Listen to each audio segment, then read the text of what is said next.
आप देख रहे हैं उत्तराखंड का नंबर 1 डिजिटल चैनल उत्तराखंड खबर। तो आज आप सभी पत्रकार बंधुओं का मैं स्वागत करता हूं भारतीय मानक ब्यूरो द्वारा जो आज ये प्रेस वार्ता का आयोजन किया जा रहा है। कुछ अहम फैसले भारतीय मानक ब्यूरो के स्तर पर लिए गए हैं जिसके बारे में आज हमें ये लगा कि जन साधारण तक वो संदेश पहुँचे और उसका सबसे सशक्त माध्यम हमारा पत्रकार समाज ही है। तो आज उन विषयों पर हम चर्चा करेंगे, परंतु सर्वप्रथम मैं आपको बताना चाहूँगा कि आगामी 14 अक्टूबर को विश्व मानक दिवस का आयोजन विश्व स्तर पर होगा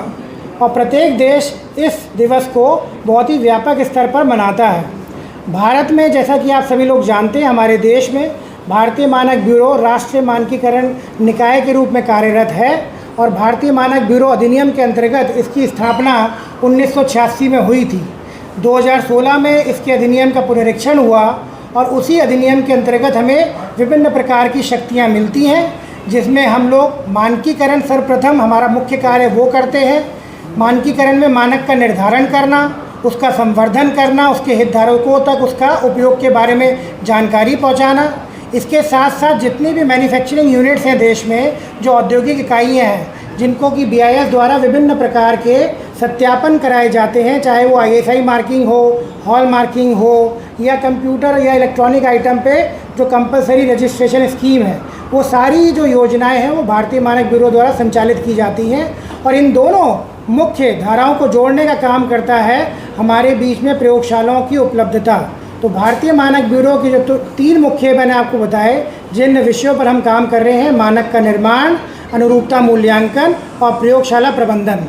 अब बात करी जाए तो 16 से 17 ऐसी औद्योगिक इकाइयाँ हैं, क्योंकि ये गोपनीय जानकारियाँ हैं, बहुत ज़्यादा तो आपको डिटेल में नहीं बताएंगे, लेकिन परिवर्तन कार्रवाइयाँ की हैं और ऐसी जगह करी हैं। मैं पहले पूरा कर लूँ फिर आपको प्रश्न ले लेंगे। जो आपने पूछा वो बता रहा हूँ कि चाहे वो हमारे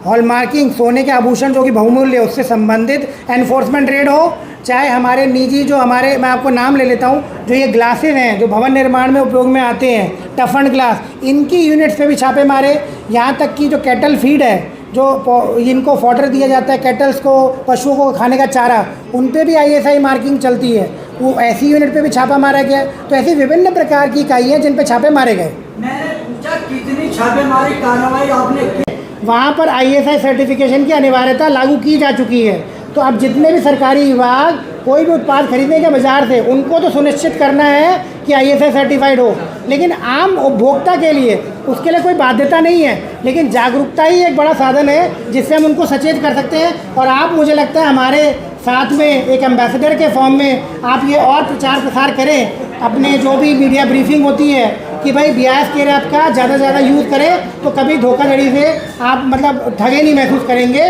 और आपको फ़ायदा हो। तो 16 से ज़्यादा हमने प्रवर्तन कार्रवाइयाँ की हैं, लेकिन उसमें से 2-3 में हमारा निर्णय आ चुका है, वो भारतीय मानक ब्यूरो के फेवर में है और उचित पेनल्टी जो है, जो आप